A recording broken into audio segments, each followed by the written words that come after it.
Oh my God. What is this place? Mammalians nurturable. So basically, Mark's Innie is leading everyone in an attempt to find Miss Casey. Innie Mark has this allegiance to his outie. We have to find her and get her out of here. He's trying to explore the floor and see if there's more clues as to what actually happened, and that's what brings us back to the goats.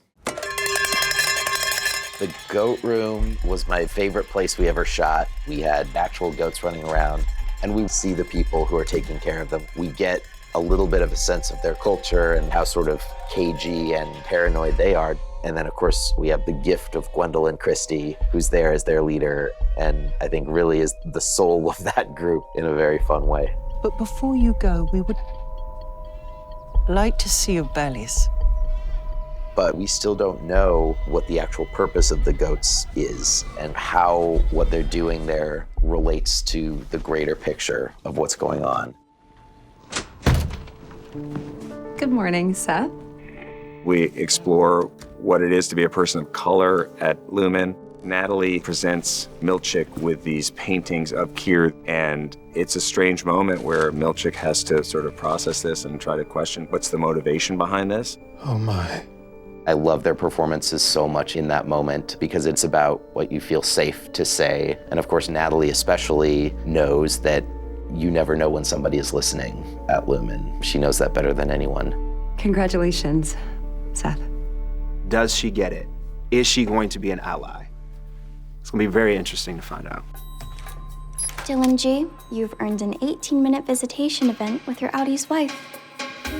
One of the running jokes from the first season is Dylan imagining that his Audie does muscle shows. He's just like the coolest guy ever, incredibly successful. Then all of a sudden he's like, wait a minute, there's something else going on here. My husband has had trouble keeping other jobs. So he's kind of a fuck up? It was kind of a bummer.